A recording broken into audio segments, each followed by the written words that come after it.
Healthy gall bladder. आप अपने gall bladder को हेल्दी कैसे रख सकते हैं? गॉल ब्लैडर में स्टोन ना बने तो क्या किया जाना चाहिए? अगर स्टोन है तो क्या किया जाना चाहिए? और क्या आप जानते हैं 80% लोगों को गॉल ब्लैडर इश्यूज हैं और उनको ये पता भी नहीं लगता, उसको सब क्लिनिकल इश्यूज बोलते हैं और उनके लिए अभी कुछ करना चाहिए ताकि फ्यूचर में आप अपने गॉल ब्लैडर से हाथ ना धो बैठे। हाय गाइस, मेरा नाम रविंदर सेन है, मैं हेल्थ कोच हूँ। मेरा मिशन है लोगों को तंदुरुस्त रखना, सही करेक्ट इंफॉर्मेशन से, उनको दवाइयों और सर्जरी से बचाना। और आज हम बात करेंगे गॉल ब्लैडर के बारे में, जो हमारे यहाँ पे लगा है लिवर के नीचे। बेसिकली है क्या गॉल ब्लैडर? एक छोटी सी गुत्थी है, ये बोलेंगे चाहे कहिए थैली है बेसिकली। उस थैली में लिवर बाइल स्टोर करता है जहाँ वो कंसंट्रेट हो जाता है। उसका फंक्शन क्या है? कंसंट्रेट होने के बाद जब हम खाते हैं, जो फैट सॉल्युबल चीज़ें हैं जैसे कि vitamin A, D, E, K2, oils, coconut oil, olive oil, देसी घी, इनको तोड़ना तो बहुत ही ज़रूरी अंग है। ऐसा कोई नहीं है कि कई लोग बोल देते हैं कि फालतू का अंग है। नहीं, बहुत इंपॉर्टेंट अंग है। उसका कारण है, उसका लगाने का कुदरत ने क्यों लगाया, उसके पीछे रीज़न है। तो पहले ये जानते हैं कि वो क्या साइन है जिससे आपको पता लग सकता है कि आपके गॉल ब्लैडर में दिक्कत है। जैसे मैंने बोला 80% लोगों को गॉल ब्लैडर दिक्कत है मगर उनको पता नहीं है।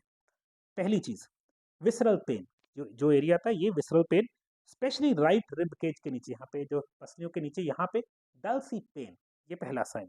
दूसरी चीज़ नोजिया, उकाई आना, जैसे लगता है कि वॉमिट सी वाली फीलिंग। नेक्स्ट चीज़ नेक पेन, जबकि फिजिकल चोट नहीं है, नेक में फिर भी पेन रहना। राइट शोल्डर पेन, यहाँ शोल्डर ब्लेड है जो ये यहाँ पे या यहाँ पे पेन, ऐसे लगना कि स्टिफनेस है इस तरफ।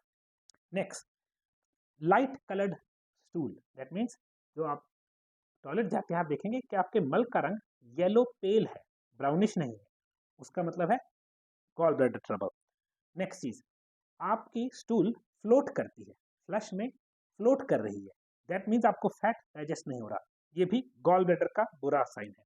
नेक्स्ट चीज, itchiness in the whole body या किसी एक एरिया पे, वो भी स्पेशली एट नाइट, ऐसे कि शाम को रात को बिना बात से कोई एरिया में खुजली शुरू हो गई, ये भी साइन है। नेक्स्ट चीज, डार्क यूरिन, पेशाब का कलर डार्क हो जाना, बुरा साइन है, गॉल ब्लैडर का साइन है। स्किन येलो पड़ने लग जाना या फिर पेल हो जाना, जैसे पेल कलर, वाइट नहीं पेल, वो भी। लास्ट चीज, कॉन्स्टिपेशन। ये कुछ साइन है जिससे पता लगता है कि गॉल ब्लैडर हेल्दी नहीं है और उसको इमरजेंसी शुरू हो गई, उसको अभी मदद चाहिए। तो हम सिम्टम्स के बारे में बात कर चुके हैं, मगर अगर ये सिम्टम्स है आपको राइट नाउ कुछ करना चाहिए ताकि टू लेट ना हो जाए। ठीक है, जैसे मैंने बोला बहुत ही इंपॉर्टेंट ऑर्गन है और you can survive without it, but it can lead into serious problems हो सकती हैं विदाउट गॉल ब्लैडर। तो हम चाहते नहीं है कि वहाँ सीरियस पहुंचे, हमारे लिए इंपॉर्टेंट ऑर्गन है, हम इसको बचाना चाहेंगे। ये क्या करता है, आपको डाइजेस्ट करने में हेल्प करता है फैट्स। और ये अगर आप फैट्स डाइजेस्ट नहीं कर पा रहे, जैसे से आपके गॉल ब्लैडर नहीं है, ये रीजन बन जाता है फैटी लिवर होने का, क्योंकि you are not digesting fats, you get fatty liver. बड़ा इंटरेस्टिंग है। सो अगर आप फैट्स डाइजेस्ट एंड एब्जॉर्ब कर रहे हैं, आपको फैटी लिवर नहीं होता, तो गॉल ब्लैडर फैटी लिवर होने से बचाता है। और ज़्यादातर लोगों को ये देखा गया है कि गॉल ब्लैडर रिमूव होने के बाद उनको सीबो हो जाता है, स्मॉल इंटेस्टाइन बैक्टीरियल ओवरग्रोथ। क्यों?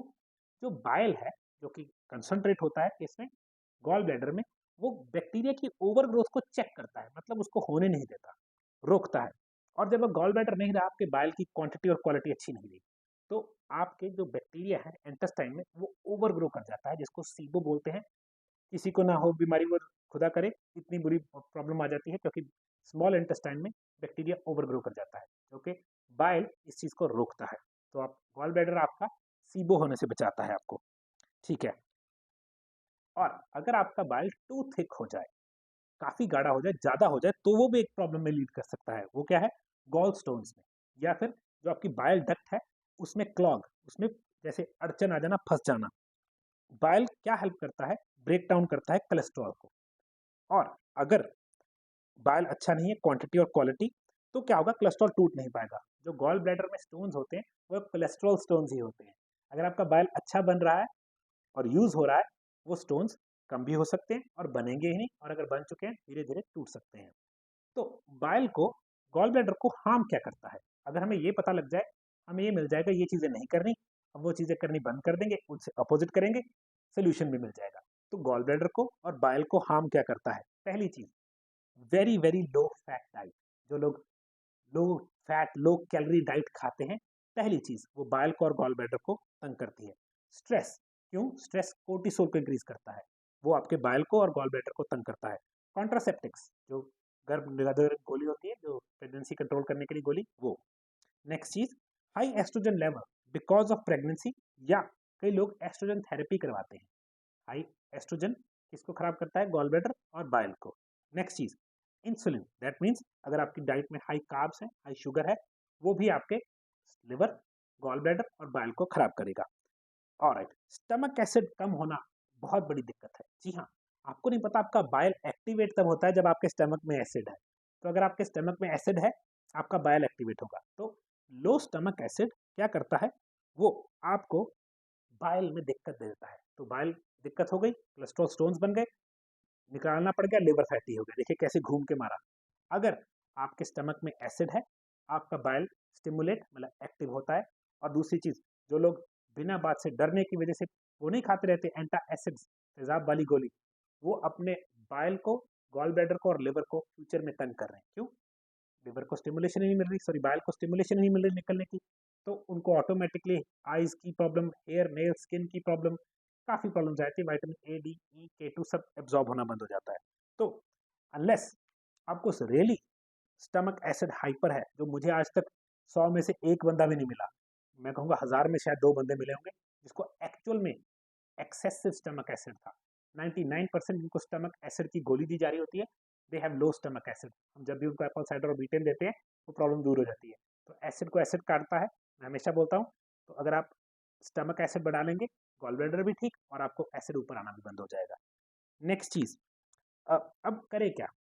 ये तो चीज़ें कि ये चीज़ें तंग कर रही हैं और चीज़ें नहीं करनी चाहिए। करें क्या? अगर आप फाइबर खाएंगे, वो आपको हेल्प करता है इस चीज़ में बहुत ज़्यादा। फाइबर कहाँ से लेंगे हम? सलाद में से, बाहर में से नहीं, उल्टी सीधी चीज़ों में से नहीं। सबसे अच्छा फाइबर सैलेड में है। नेक्स्ट चीज़, आपकी फैट में हमेशा फैट होना चाहिए। आपकी डाइट में या सैलेड में हमेशा फैट होना चाहिए। कोकोनट ऑयल, आलमंड ऑयल, देसी घी। क्योंकि जब आप फैट डालेंगे, बाइल ऑटोमेटिकली स्टिमुलेट होगा। अगर आपको बाइल की दिक्कत है, कम है, आप सौंफ, फेनल सीड्स की चाय उबाल के दिन में 2-3 बार पीजिए और खाने के बाद कच्ची जो सौंफ होती है, कच्ची मीन्स में मतलब कोटेड ना हो, वो चबाएं। वो आपके बाइल को एक्टिवेट करती है। नेक्स्ट चीज़, अगर आपको दिक्कत ज़्यादा है, बाइल स्टोन है, टुडका नाम का एक प्रोडक्ट आता है, TUDKA, सॉल्ट होता है टुडका। वो आप ले सकते हैं एम्प्टी स्टमक में। It will help you prevent bile stones, कि बाइल स्टोन्स ना बने। और अगर आप बाइल अच्छा बनाने लग जाएं, हो सकता है आपका बाइल आपके खुद के कोलेस्ट्रॉल स्टोन्स, जो बाइल स्टोन्स है, उसको कम करता करता स्लो करने वो कर जाए। मैं हमेशा बोलता हूँ, अगर आपको बहुत पेन है गॉल स्टोन्स की वजह से, तो आपको डॉक्टर के पास जाना चाहिए। क्योंकि वो इतनी पेन झेलना जो इम्पॉसिबल है, उसमें आपको जो डॉक्टर कहता है करना चाहिए। मगर अगर आपके पेन नहीं है, मगर आपको पता है गॉल स्टोन्स है, आपको अभी कुछ करना चाहिए ताकि फ्यूचर में वो इतने पेनफुल ना हो जाए कि डॉक्टर को बोलना पड़े कि निकलवाओ। आपका गॉल ब्लैडर आपके लिए बहुत इंपॉर्टेंट ऑर्गन है। अगर आप चाहते हैं ऑर्गन सेव हो, चीज़ प्लीज़ इन चीज़ों को फॉलो कीजिए और हमें बताइए कैसा लगा। और हम चाहते हैं आप तंदुरुस्त रहें, हेल्दी रहें, घर के खाने से और बीमार ना हो। अगर आप हमारे साथ इस मुहिम में जुड़ना चाहते हैं, आप हमारे कोच ट्रेनिंग प्रोग्राम ले सकते हैं, जहाँ मैं आपको ट्रेन करूँगा कि लोगों को तंदुरुस्त कैसे करना है। आपको खुद तो तंदुरुस्त करेंगे ही करेंगे, ये सिखाएंगे लोगों को कैसे तंदुरुस्त करना है। और अगर आपको कंटेंट पसंद आता है, प्लीज़ कमेंट करके बताइए, शेयर कीजिए, ताकि किसी और की मदद हो फ्री में। एंड अगेन, आपने वीडियो देखी, टाइम दिया, I appreciate that. Thank you.